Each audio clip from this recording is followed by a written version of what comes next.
श्रीमद् भागवत गीता की 18 ज्ञान की बातें। दोस्तों, पहली बात, सुख एवं आनंद मनुष्य के भीतर ही निवास करते हैं, परंतु मनुष्य उसे स्त्री में, घर में और बाहरी सुख प्राप्ति के लिए ढूंढ रहा है। दोस्तों, दूसरी बात, श्री कृष्ण कहते हैं कि भगवान उपासना केवल शरीर से ही नहीं बल्कि मन से भी करना चाहिए। ईश्वर का वंदन उन्हें प्रेम बंधन में बांधता है। दोस्तों, तीसरी बात, मनुष्य की वासना ही उसके पुनर्जन्म का कारण होती है।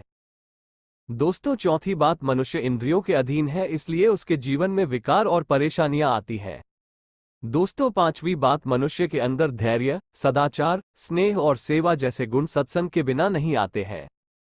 दोस्तों, छठी बात, श्री कृष्ण कहते हैं जिस प्रकार शरीर से वस्त्र मैल होने पर बदलते हैं, ठीक उसी प्रकार मन में यानी हृदय में मैले होने से उसे निकाल देना चाहिए।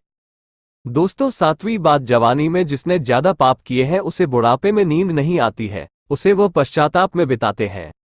आठवीं बात, भगवान ने जिसे संपत्ति दी है उसे गाय रखकर सेवा करनी चाहिए, इससे भगवान प्रसन्न होते हैं।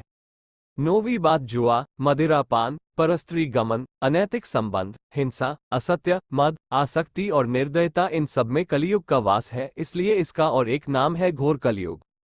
10वीं बात, अधिकारी शिष्य को यानी जो ज्ञान प्राप्त करने में परिश्रम करते हैं उसे सद्गुरु, अच्छा गुरु अवश्य मिलता है। दोस्तों, 11वीं बात, भगवान श्री कृष्ण कहते हैं कि मनुष्य को अपने हृदय को बार बार समझने की कोशिश करनी चाहिए। ईश्वर के सिवाय उसका कोई नहीं है। साथ ही यह विचार करना चाहिए कि उसका कोई नहीं है इस ब्रह्मांड में भी जो उसका साथ देगा। दोस्तों, 12वीं बात, भोग में क्षणिक, क्षण भर के लिए सुख प्राप्त होता है, साथ ही त्याग में स्थायी आनंद है।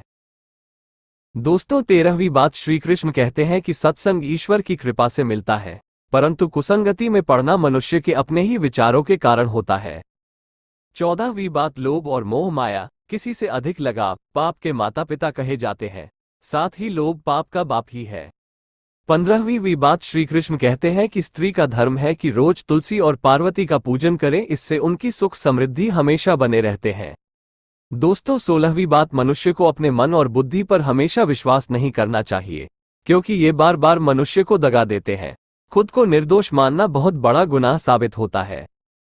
दोस्तों, 17वीं बात, पति पत्नी पवित्र रिश्ता बनाए रखने से भगवान पुत्र के रूप में उनके घर आने की इच्छा रखते हैं। दोस्तों, 18वीं बात, भगवान इन सभी कसौटियों पर कसकर, जांच परख कर ही मनुष्य को अपनाते हैं, इसलिए मन में गलत विचार नहीं रखना चाहिए। सदैव आप किसी के साथ प्रेम भाव से रहना चाहिए। दोस्तों, आपको गीता की यह 18 बातें कैसी लगी, कमेंट करके हमें जरूर बताएं।